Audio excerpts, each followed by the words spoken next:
Hello and welcome to News Up Now. I'm Gleito Martins. I'm very happy and honored to have my guest today.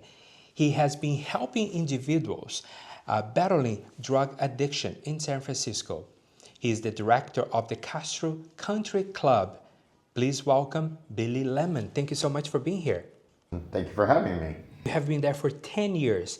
What have you seen and what are the challenges? I got my job when I took my job when I was about a year and a half sober. The Castro Country Club has been kind of an institution in the neighborhood since 1983. Certainly not in its most current form, and not with our current mission, but it has been in that location since 1983. What are the services you offer at the country club? We have found, and by we I mean community, that queer people, LGBTQ folks in general, suffer from addiction at a higher rate than the rest of the population. Primarily because they come from communities that were maybe oppressive, maybe they didn't feel safe to come out or be their authentic self.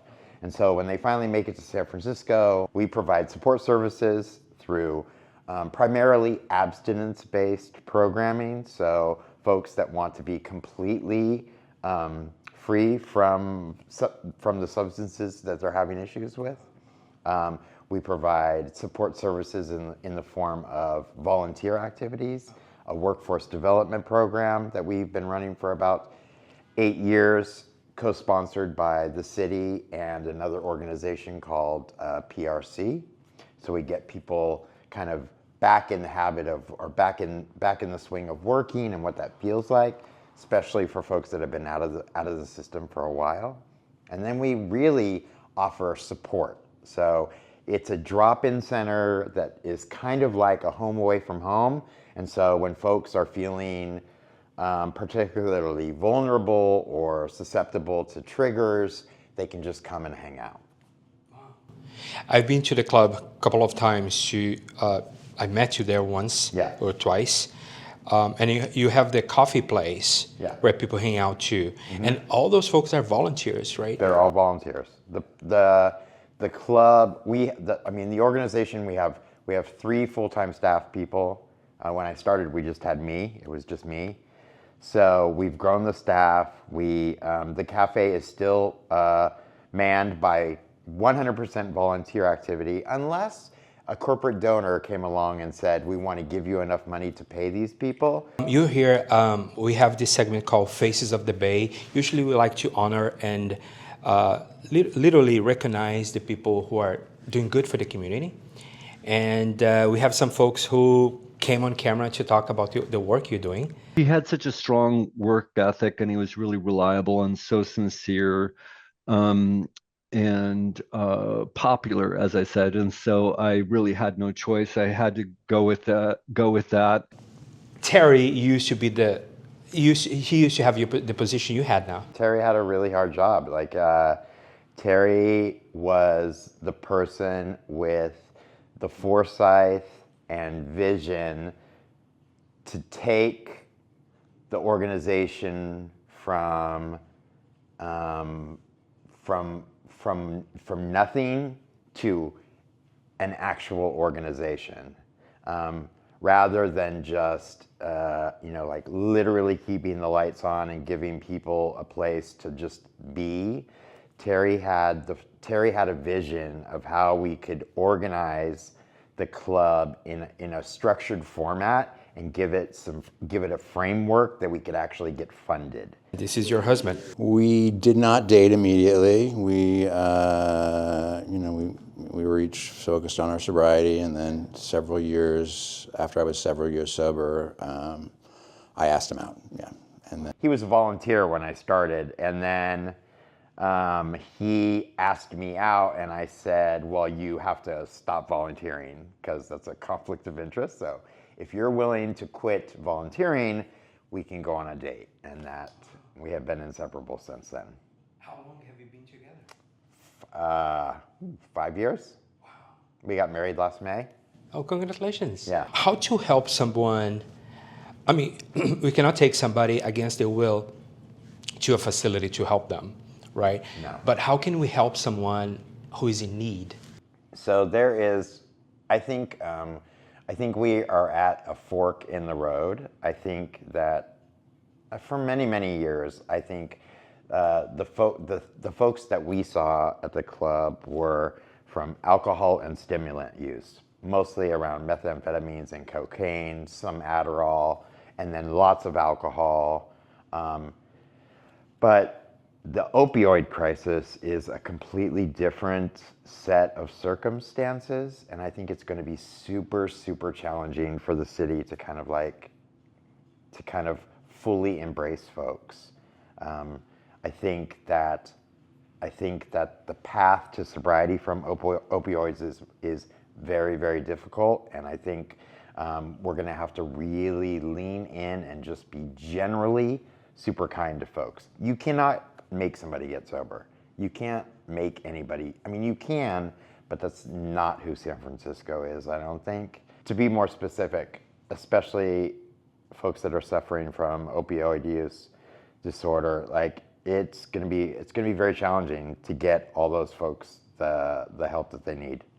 I don't want to put you on the spot, but what do you think about the model of clinics for people to go and do injections? Safe injection sites. Safe. Yes. Sorry. So I think it's a super good idea. Yeah. The problem is people think, the majority of folks think that by having safe injection sites, we are making it easier for people to become addicted to opioids. The fact is, the research tells us that folks are going to use if they want to use. Safe injection sites save lives. It reduces the infection rates for HIV. It reduces the infection rates for hepatitis. It makes it so folks don't get wound sores from shooting up with dirty needles. So all the research tells us that safe injection sites are a good idea. It's just hard for people to wrap their brain around the idea of us making a site for folks to use drugs. Yeah, I can see that in a way. It's hard because I think the first thing people think is, okay, I'm enable that person to use drugs, and it's not the purpose of the safe clinics. No, it's to save it's lives. Exactly. Yeah. You mentioned queer people have more tendency to go into drugs, either whatever type of drugs is. What about age? Is that a factor? Do you see any more younger using at young age or not? We get more young people now than when I started like 10 years ago, for sure. So the age demographic is definitely skewed down. Primarily, I think because of opioids. So folks at a younger age started to experiment with opioids, and then we see folks that are cross-addicted, opioids, stimulants, and alcohol. But I don't think there's generally any rules around it. I think we're seeing folks of all ages. There's a story your husband shared with us that shows your kindness. We went to the movies, and somebody was felt like they were like it was an unhoused person coming up behind us, like asking for our attention, and Billy turned around and asked him, is there something I can help you with? And the guy said, I'm really cold. Could you buy me a blanket? And Billy goes, sure. You wait right here. So we went into Target, and he found a blanket. We bought a blanket and came out and gave that man a blanket. Do you remember that story? Yeah, I think we were on a date, actually. Yeah, that tracks 100% for me. Yeah. Just to make it clear to folks who are watching us at home, the club, it's a completely different setup from a clinic of rehabilitation. Yeah, 100%. It's like a It is like, so I rebranded us in 2020. So the full name is like Castro Country Club, a sober community center. So the community center is the part where where I try and focus my energy, right? I think folks, in order to feel, or in order to kind of like lean in and really embrace long-term either sobriety or reducing the harm in their personal lives from substances, they need a community to support them. Congratulations, Billy, for this recognition, and you deserve so many more. I want to congratulate you on 10 years of working at the Castro Country Club. You are a pillar of the community, and wow, it's just the organization would not be what it is today without you. He's getting choked up, I can tell in his voice. he was. Yeah, it's very sweet. I think it's incredible what you do, and I truly hope you continue doing what you're doing. It's helping the community, and I hope the community supports you as well, as you said. Thank you very much, Gladys. Yeah. Thank you. Very sweet. I appreciate it. Thank you so very much. Of course, anytime.